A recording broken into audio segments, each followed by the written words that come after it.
Alright, let's look at section 2.10. This section talks about quantified statements. There are two quantified statements, universal statements and existential statements. Right? So let's look at those. Right? First, universal statements. Right? So the notation Y, universal statement is for all, right, x in S,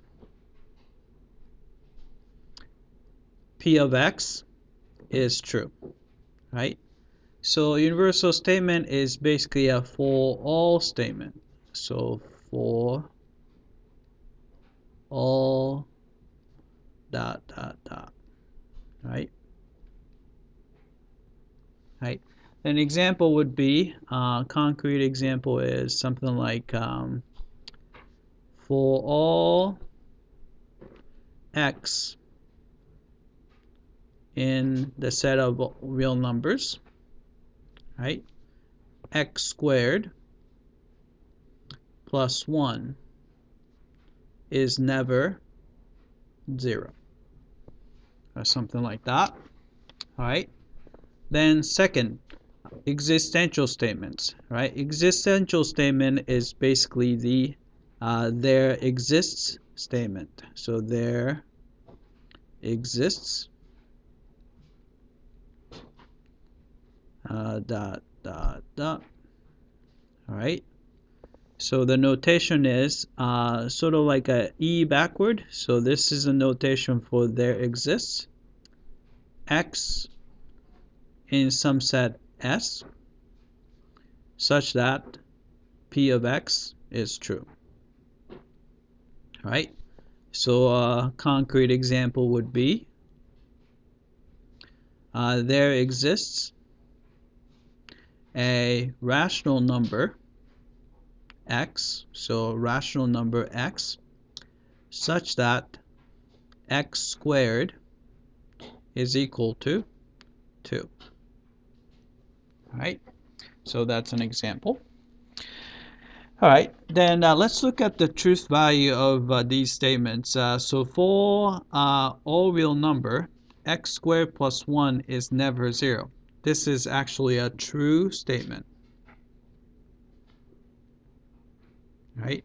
Because x squared plus 1 is always at least 1, so it's never 0. All right, and the second example, existential statement, there exists a rational number x, which is such that x squared is equal to 2. All right, we all know that x has to be either positive or negative square root of 2. And the square root of 2 is an irrational number, so it's not a rational number. So this statement is actually false. All right. Then an interesting thing to look at would be the negations of these quantified statements. Right. So here's how we negate the for all statement. So if you want to negate the universal statement, so for all x in S, P of x is true, right? Then all you have to do is turn this into an existential statement. So there exists some x in S such that not P of x is true. All right? So here's an example. All right, let's try to negate the example we already looked at. Right? So let's try to negate for all real number x squared plus 1 is not equal to 0. Right? So if you negate that, so for all becomes there exists real number x such that x squared plus 1 is equal to 0. Right? So that would be the negation. So of course you are negating a true statement. This is going to be a false statement. Right? Right? How about the negating the existential statement? So if you have not there exists x is in S, P of X is true, right? So all we have to do is, again, turn existential statement to the universal statement for all x's in S, not P is true, right? So let's negate the example we looked at. So there exists a rational number x such that x squared is equal to 2.